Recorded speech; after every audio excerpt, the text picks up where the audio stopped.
భూభారతికి సంబంధించిన latest update అయితే వచ్చింది. ఇందాకనే ఈ రోజు ఎవరో కామెంట్ కూడా చేసినట్టున్నారు, అన్న ఈ అఫిడవిట్ కి సంబంధించిన అప్డేట్ ఏం చెప్పట్లేదు ఈ మధ్యలో అని చెప్పేసి కూడా ఒక సబ్స్క్రైబర్ అడిగారు. సో వాళ్ళకి గుడ్ న్యూస్ అని చెప్పుకోవచ్చు. అయితే మనం మొన్నటి వరకు డిస్కషన్ చేసినటువంటి భూభారతిలో ఏదైతే రూల్స్ పెట్టిరో, కఠినమైన రూల్ ఏదైతే ఉందో అఫిడవిట్ కంపల్సరీ, అంటే అమ్మిన వాళ్ళ సమ్మతి ఉండాలి.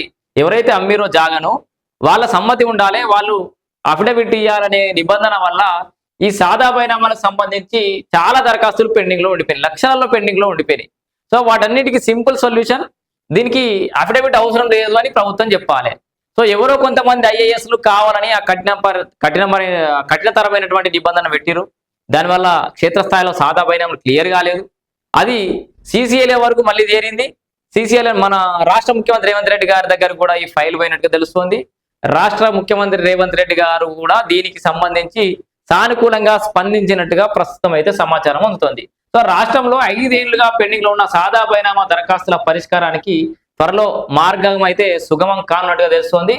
భూభారతి చట్టం స్ఫూర్తికి విరుద్ధంగా కొందరు ఐఏఎస్ అధికారులు అత్యుత్సాహంతో, చూసారు కదా, కొంతమంది ఐఏఎస్లే అత్యుత్సాహంతో దీన్ని రూపొందించిన కఠిన నిబంధనలు సడలించేందుకు సీఎం రేవంత్ రెడ్డి సానుకూలంగా స్పందించినట్లు తెలిసింది. సో ఈ సాదా బైనామా దరఖాస్తుదారులు ఎవరు కూడా కంగారు పడాల్సిన అవసరం లేదు. రాష్ట్ర ముఖ్యమంత్రి రేవంత్ రెడ్డి సానుకూలంగానే ఉన్నాడు. అఫిడవిట్ సమ్మతి నిబంధనలు తొలగించే అవకాశం ఉంది. దీనికి సంబంధించిన ఫైల్ ఇప్పటికే సిసిఎల్ఏ నుంచి న్యాయశాఖకు పోయింది. ఆ తర్వాత అఫిడవిట్ ఆంక్షలు ఎత్తేస్తే ఇబ్బందులు ఏం లేవని అక్కడి నుంచి కూడా క్లియరెన్స్ వచ్చినట్టు, అంటే ఒకవేళ న్యాయశాఖకు చేరింది అఫిడవిట్ ఆంక్షలు అనేది, ఆ రూల్స్ ఎత్తేస్తే మాకేం ఇబ్బంది లేదని చెప్పేసి కూడా వాళ్ళు చెప్పారు. దీంతో 1-2 రోజుల్లో గైడ్ లైన్స్ మారుస్తూ జీవో వచ్చే అవకాశం అయితే ఉంది. ఈ భూభారతికి మన సాదా బైనామాకు సంబంధించిన ఈ రూల్స్ లో మార్పులు చేర్పులు చేస్తూ జీవో వస్తే ఇక సమస్య కూడా సాల్వ్ అయ్యే అవకాశం ఉంది. 6 నెలలట 1,00,000 కూడా దాడలేదు క్లియరెన్స్. దాదాపు భూభారతి 6 నెలలు అవుతుంది కదా, 6 నెలల కనీసం 1,00,000 కూడా ఈ సాదా బైనామా క్లియరెన్స్ దాడలేదు. సాదా బైనామాల పరిష్కారానికి భూభారతిలో సరైన మార్గాలు చూపారు, కానీ కొందరు ఐఏఎస్లు గైడ్ లైన్స్ లో అనవసరమైన నిబంధనలు పెట్టారు.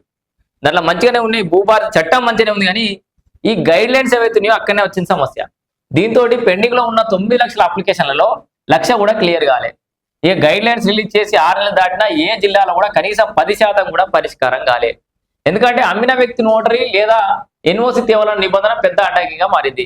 ఈ అమ్మినోడు నేను ఇయ్యా అంటాడు, మా నాయన అమ్మిండి కావచ్చు, లేకపోతే మా నాయనకు నువ్వు పైసలు ఇచ్చినావో లేదో అంటాడు, పైసలు పెండింగ్ ఉండే అంటాడు, నేనెందుకు సంతకం పెట్టాలంటాడు, దూరంకి వెళ్ళి రావాలి, నేను అమెరికాలో ఉన్న ఖర్చు అయితే అంటాడు వాడు. సో కొంతమంది సంతకాలు పెట్టొచ్చు, పెట్టకపోవచ్చు. దానివల్ల నిజమైన లబ్ధిదారులు ఇబ్బంది పడుతున్నారు. ఇక్కడ ఇంకొక రకమైన క్వశ్చన్ కూడా రేజ్ చేస్తారు చాలా మంది, అన్న అట్లా అమ్మిన వాళ్ళ అఫిడవిట్ లేకపోతే కొంతమంది కావాలని కబ్జాకు వేయరంటారు. మళ్ళీ అదొక రకం.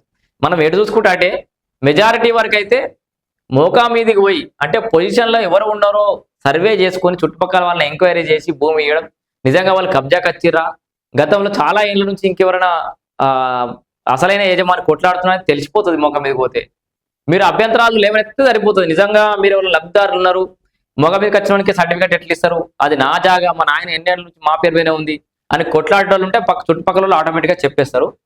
సో దానికి కూడా పెద్ద సమస్య కాకపోవచ్చు. అయితే 2-3 దశాబ్దాల క్రితం ఎకరం భూమి ధర వేలల్లో ఉండగా ఇప్పుడు అది కోట్ల వరకు చేరుకుంది. కాబట్టి ఈ నేపథ్యంలో తాము ఎప్పుడో అమ్మేశామని, తమకు సంబంధం లేదని రాసిచ్చే పరిస్థితులు కనిపించట్లేదు. ఇది మనం ఇందాక చెప్పిన ముచ్చట్ని అది. సో కొందరు ఐఏఎస్ల వల్లనే ఈ సాదా బైనామాకు సంబంధించి ఇది జరిగింది.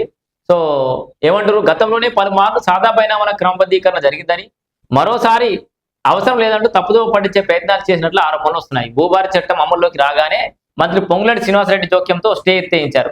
సో ఇక పరిష్కారానికి గ్రీన్ సిగ్నల్ లభించింది. కానీ ఈ క్రమంలోనే ROR 2025 గైడ్ లైన్స్ లో అమ్మిన వ్యక్తి అఫిడవిట్ అంటే సమ్మతి కన్ఫర్మేషన్ ఇవ్వాలని ఒక రూల్ పెట్టారు.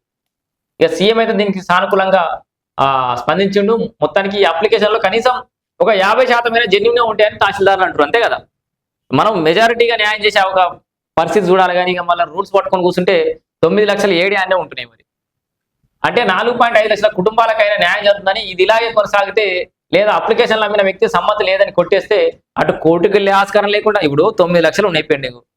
నువ్వు ఏ రూల్స్ మార్చా ఇట్లే పట్టుకొని కూర్చుంటా అంటే ఆ 9 లక్షల మందికి నష్టమే. కనీసం ఏదో ఒక నిబంధన తొలగిస్తే కనీసం ఒక 4-5 లక్షల మంది కన్నా బెనిఫిట్ అవుతుంది కదా జెన్యూన్ ఉన్నోళ్ళే.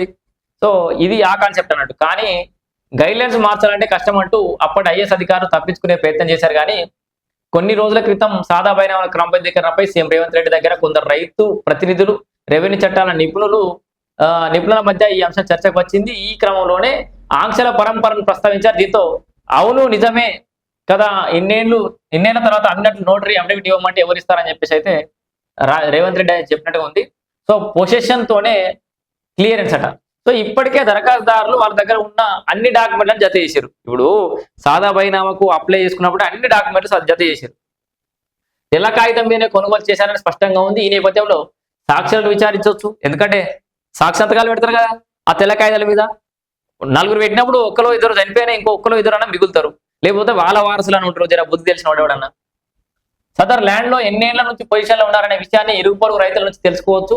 ఫిజికల్ పొజిషన్ లో కొనుగోలుదారుడు ఉంటే పంచనామాతోనే క్రమబద్ధీకరణ ప్రక్రియను పూర్తి చేసే అవకాశం ఉంటుంది. అయితే ఫీల్డ్ సర్వేతోనే వాస్తవాలు తెలుస్తాయి. అందుకే మార్చనున్న గైడ్ లైన్స్ తో పంచనామాతోనే ఆమోదము తిరస్కరణ చేయాలని ఉండే అవకాశం ఉంది. పొజిషన్ తో రెగ్యులరైజేషన్ ప్రక్రియ చేపడితే 50% పైగా ఆమోదం పొందే ఛాన్స్ ఉంటుందని పలువురు తహసీల్దార్లు అయితే అభిప్రాయపడుతున్నారు. పైగా నోటీసుల పంచాయతీ కూడా తప్పుతుంది. ఇక నోటీసులు ఇవ్వాలి, పంచాయతీ పెట్టుకుంటే తప్పుతుంది. మొగ మీదకి పోతారు. ఈ తెల్లకాయ మీద ఉన్న సాక్షులను విచారిస్తారు. ఎన్నేళ్ళ నుంచి వీళ్ళు పొజిషన్ ఉన్నారని చూస్తారు. ఆ పంచనామాతోటే క్రమబద్ధీకరణ చేయొచ్చు. దాని ద్వారా 9 లక్షల అప్లికేషన్ల లెక్కన దాదాపుగా ఒక 3-4 లక్షల అప్లికేషన్లు కూడా, దాదాపు 3-4 కాదు, వీలైతే 5 లక్షల 6 లక్షల అప్లికేషన్లు కూడా క్రమబద్ధీకరించే ఛాన్స్ అయితే దీని ద్వారా ఉంటుంది. సో ప్రేక్షకులు అడిగినట్టు క్లియర్ గా సాదా బైనామాకు సంబంధించిన అప్డేట్ అయితే ఈ రోజు వచ్చింది. ఈ అఫిడవిట్ కంపల్సరీ అనే రూల్ ను ఎత్తేయడానికి రాష్ట్ర ముఖ్యమంత్రి రేవంత్ రెడ్డి సుముఖంగా ఉన్నట్టయితే అప్డేట్ తెలుస్తుంది.